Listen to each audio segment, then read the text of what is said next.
Complete ಮಾಡ್ತಾಯಿದ್ವಿ. ಇಲ್ಲಿ ಚಿಕ್ಕದಾಗಿ ಗಣೇಶನ ದೇವಸ್ಥಾನ ಇದೆ. ಗಣೇಶನದು ಚಿಕ್ಕದಾಗಿ ವಿಗ್ರಹ ಇದೆ. ನೀವು ನೋಡಿ ಎಷ್ಟು ಜನ ಬಂದು ಟೈರ್ಡಲ್ಲಿ ಫುಲ್ಲು ಕೂತ್ಕೊಂಡಿದ್ದಾರೆ.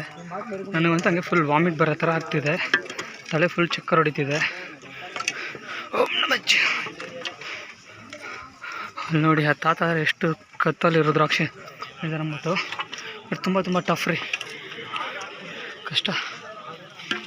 ನೀವು ನೋಡ್ಬೋದು ಹೆಂಗಿದೆ, ಫುಲ್ ಕಷ್ಟ. ನನಗೊತ್ತೊಂದು ಫುಲ್ ಹಂಗೆ ವಾಮಿಟ್ ಬರೋ ಥರ ಇದೆ. ಬಟ್ ನಾವು ಗ್ಲೂಕೋಸ್ ಎಲ್ಲ ತಂದಿದ್ದಕ್ಕೆ ಸ್ವಲ್ಪ ಈಸಿ. ಓಂ ಶಿವಾಯ.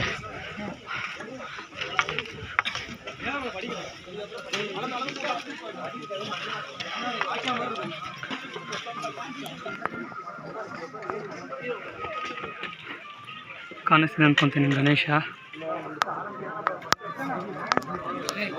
ನೋಡಿ. ಇನ್ನು